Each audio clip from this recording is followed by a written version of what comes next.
Assalamualaikum warahmatullahi wabarakatuh. Salam sejahtera bagi kita semua. Kita bertemu lagi ya dalam mata kuliah dasar-dasar agronomi. Materi kita minggu ini adalah pengendalian organisme pengganggu tanaman. Saya Eti Estiati. OPT. OPT didefinisikan sebagai organisme pengganggu tanaman yang terdiri dari hama, penyakit, gulma, kemudian ada virus, itu tetapi virus sering dimasukkan dalam penyakit ya. Merupakan kendala utama dalam budidaya tanaman. Jadi kalau kita budidaya, organisme pengganggu tanaman itu tidak pernah lepas, ya, selalu ada. Tindakan pengendalian hama adalah keputusan yang diambil secara sadar untuk memanfaatkan materi, energi, dan tenaga untuk memperoleh keuntungan-keuntungan tertentu dan untuk melangkah lebih jauh ke prioritas-prioritas yang mungkin dicapai. Jadi dalam pengendalian sebetulnya juga ada pertimbangan-pertimbangan tertentu. Kemudian untuk mengendalikan organisme pengganggu, dari tahun ke tahun organisme pengganggu ini mengalami revolusi. Jadi misalnya timbul hama-hama baru, jadi yang tadinya bukan hama kemudian menjadi hama. Kemudian terdapat cara-cara pengendalian yang bermacam-macam, mulai dari yang cara tradisional sampai ke yang cara yang biasanya lebih ampuh dengan penggunaan bahan kimia, yaitu dengan pestisida. Kemudian dengan dijalankannya penggunaan pestisida yang kurang memperhatikan dampak penggunaannya terhadap ekosistem, terutama lingkungan pertanian, maka dibutuhkan cara yang efektif dan efisien yang dikenal dengan pengendalian organisme pengganggu tanaman terpadu. Jadi pada umumnya karena tadi pengendalian dengan kimiawi itu lebih ampuh, sering petani atau ya pelaku budidaya itu hanya menggunakan cara itu, padahal cara itu banyak merusak lingkungan. Gulma.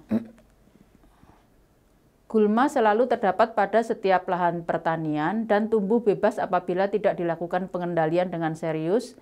Secara fisik, gulma bersaing dengan tumbuhan utama dalam hal pemanfaatan ruang, cahaya, dan secara kimia dalam pemanfaatan air, nutrisi, gas-gas yang penting di dalam proses alelopati. Jadi gulma adalah tanaman yang tumbuhnya tidak dikehendaki. Apakah itu tanaman yang bermanfaat atau tidak, tetapi tidak dikehendaki. Artinya kalau kita menanam cabai kemudian tumbuh tanaman padi misalnya, itu padinya disebut sebagai gulma, atau sebaliknya di hamparan tanaman padi tiba-tiba ada cabai yang tidak kita tanam, itu cabainya adalah gulma. Gulma di sini bersaing dalam tadi pengambilan hara, kemudian ruang ya, kemudian cahaya, oksigen ya, dan kadang-kadang menghasilkan tadi yang disebut sebagai senyawa alelopati. Hama. Hama adalah organisme yang mengganggu dan menyerang apapun dari sesuatu yang dibudidayakan sehingga dapat menghambat pertumbuhan dan perkembangan yang menimbulkan kerugian secara nilai ekonomi. Ya. Hama dapat menyerang tanaman apapun yang dibudidayakan, tapi juga peternakan dan perikanan. Jadi sebetulnya yang diserang hama itu bukan hanya tanaman-tanaman pertanian, tetapi sebetulnya ternak itu juga ada hamanya, kemudian perikanan ya, ikan-ikan yang dibudidayakan itu ada hamanya. Jadi teknik budidaya biasanya akan muncul hama. Kerugian yang disebabkan oleh hama. Yang pertama adalah gagal panen. Jadi kalau ada hama sering akhirnya gagal panen. Jadi tanamannya tidak bisa dipanen. Untuk padi biasanya disebut sebagai puso gitu, karena padinya semua kosong, tidak ada isinya. Kemudian menurunnya jumlah produksi tanaman. Jadi karena terserang hama, produksinya yang harusnya untuk padi 10 ton per hektar jadi berkurang, mungkin jadi 6 ton, 7 ton gitu. Kemudian pertumbuhan tanaman yang terganggu. Jadi efek yang tidak terlalu berat itu tanamannya pertumbuhan terganggu. Tapi karena pertumbuhannya terganggu, akhirnya juga mengganggu produksi sehingga produksinya juga akan turun. Kemudian menurunkan nilai ekonomis hasil produksi.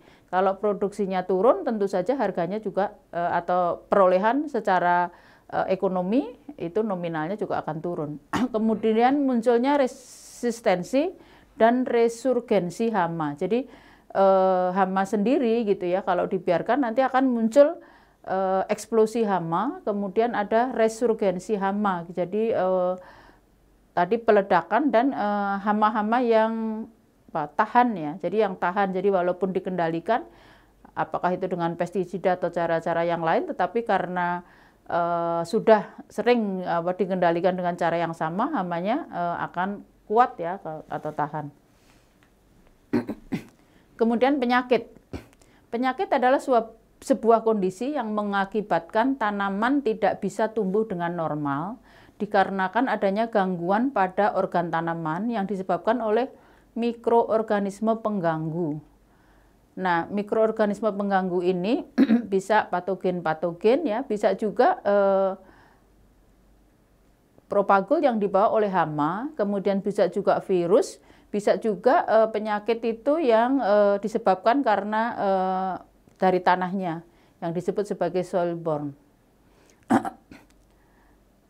Kemudian penyakit ini akan menimbulkan kerugian, ya. Kerugiannya antara lain terganggunya proses fotosintesis tanaman. Jadi dengan adanya penyakit, tentu saja fotosintesisnya akan terganggu.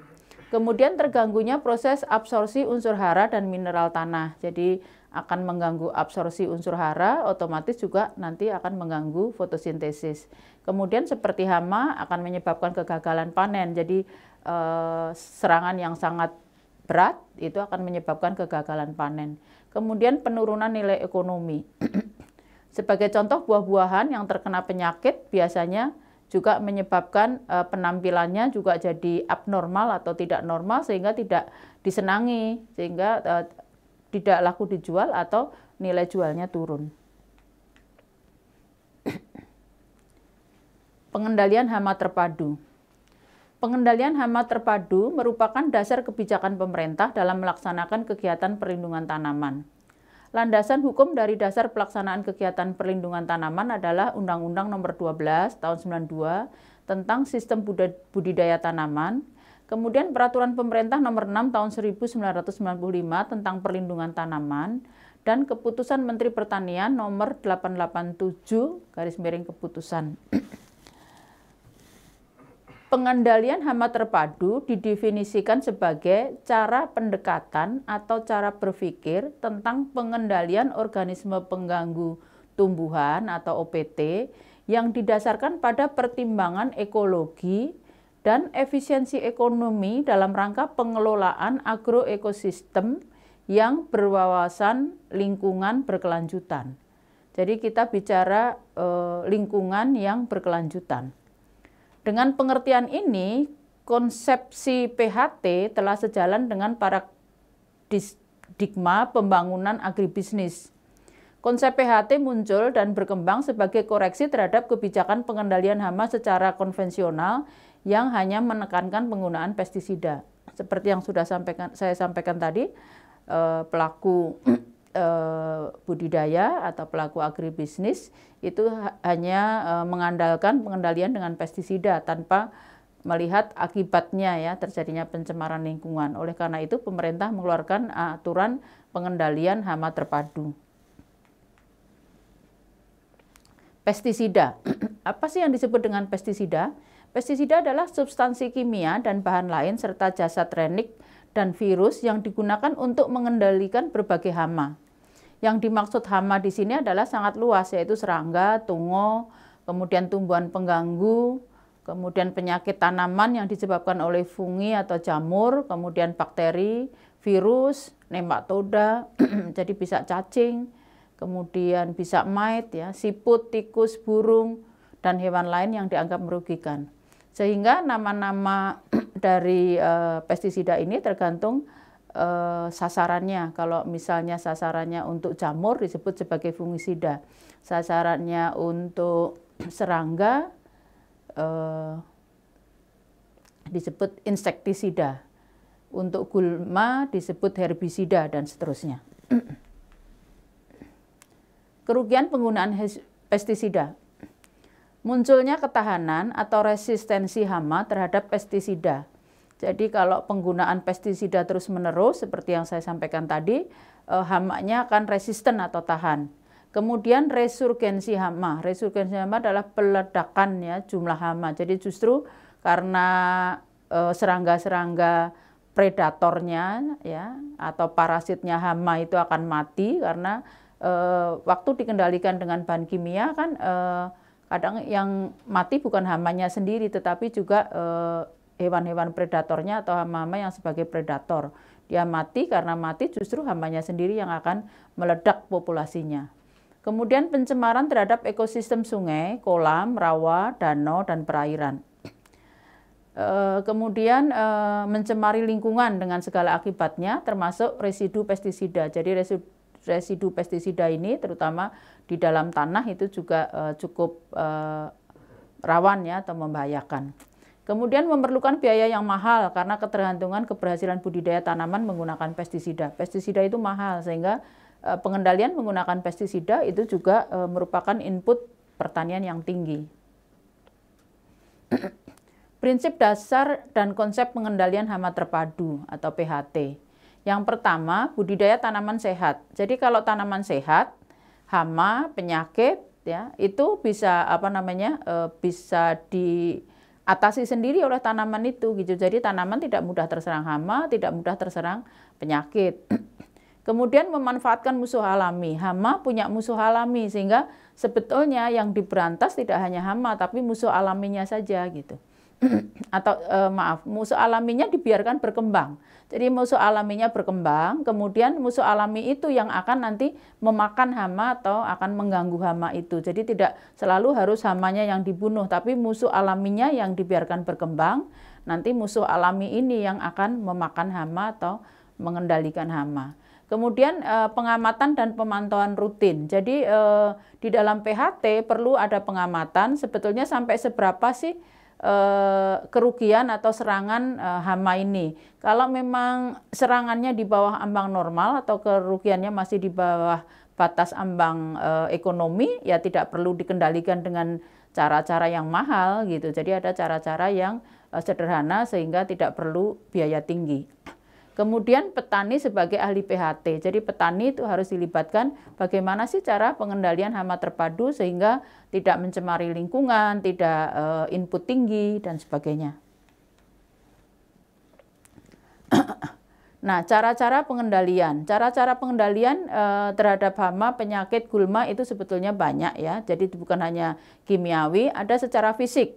Secara fisik yaitu pemanasan, pembakaran, pendinginan, pembasahan, pengeringan, kemudian menggunakan lampu perangkap, menggunakan radiasi sinar inframerah, gelombang suara, penghalang atau pagar atau barrier, biasanya untuk tikus itu ya. Jadi tidak selalu harus menggunakan cara kimia atau pestisida tadi. Jadi bisa saja dibakar. Jadi tanaman yang terserang apakah hama atau penyakit itu dibakar. Pada umumnya pembakaran untuk tanaman-tanaman yang terserang penyakit. Kemudian pengendalian secara mekanik.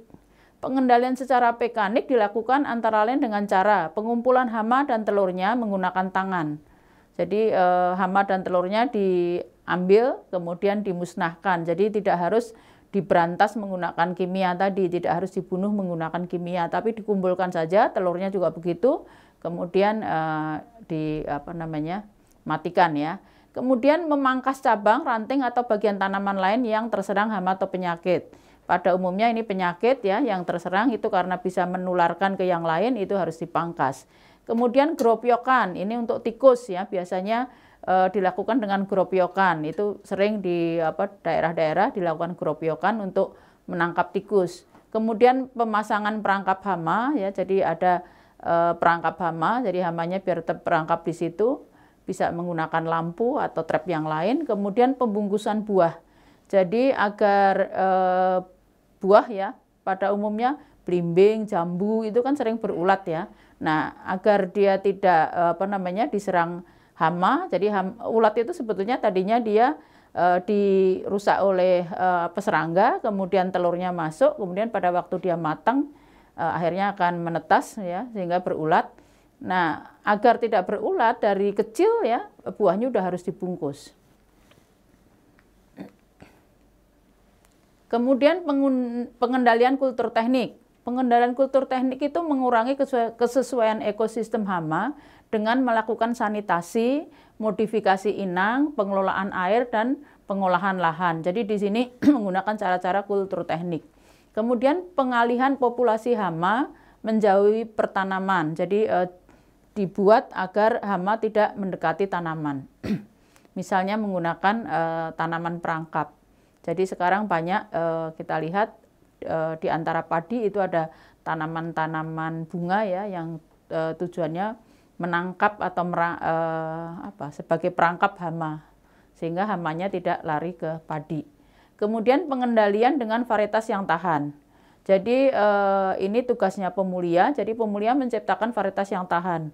Dan berdasarkan cara-cara yang ada, sebetulnya cara pengendalian dengan varietas yang tahan itu adalah yang paling efektif karena dari awal sudah diusahakan tanamannya tahan ya terhadap hama dan penyakit.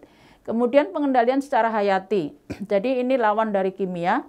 Tidak semua menggunakan kimia, tapi sebetulnya bisa juga menggunakan hayati. Pengendalian hayati misalnya ya dengan memanfaatkan agen hayati, musuh alaminya tadi. Kemudian bisa juga predator. Jadi hewan-hewan lain yang memakan itu. Kemudian dengan parasitoid. Jadi parasit yang mengganggu pertumbuhan hama maupun dengan patogen hama. Kemudian cara hayati yang lain misalnya dibuat mandul atau mild sterility. Tetapi itu agak mahal ya, jadi cara hayati biasanya memang membutuhkan biaya yang lebih tinggi. Kemudian pengendalian dengan peraturan atau regulasi atau karantina. Jadi pemerintah punya aturan, itu juga merupakan salah satu cara pengendalian.